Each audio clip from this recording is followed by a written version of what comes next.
Hi hello నమస్తే. ఒక మంచి విషయం, పెళ్లిళ్లకు వయసు వ్యత్యాసం ఇప్పుడున్న ట్రెండ్ ప్రకారం 1 సంవత్సరం లేక మ్యాక్సిమం 3 సంవత్సరాలు తేడాతో చేయాలి అంటున్నారు. అది చాలా తప్పు. ఈ విషయం డాక్టర్లు చెప్పినా వినకూడదు.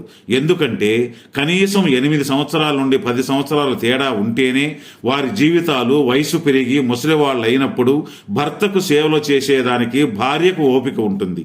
ఒకే వయసు వాళ్ళైతే ఒకరికొకరు సహాయపడలేరు. ఎందుకంటే మగవారి కంటే ఆడవారు 10 సంవత్సరాలు తేడా ఉంటేనే భర్తను కాపాడుకోగలరు. శారీరక సంబంధంలో కూడా మగవారికి అనుకూలంగా ఉండగలరు. చెడు తిరుగుళ్లకు తావుండదు. లేకపోతే ఆడవాళ్లు 2 లేక 3 పిల్లలు కన్న తరువాత వారికి శరీరం బలహీనం అయిపోతుంది. వారు ఆరోగ్యరీత్యా బలహీన పడతారు. అదే వయసు 10 సంవత్సరాలు తక్కువగా ఉంటే వారు అన్ని విషయాలలో భర్తకు సహకరించగలరు. తెలుసుకో మిత్ర.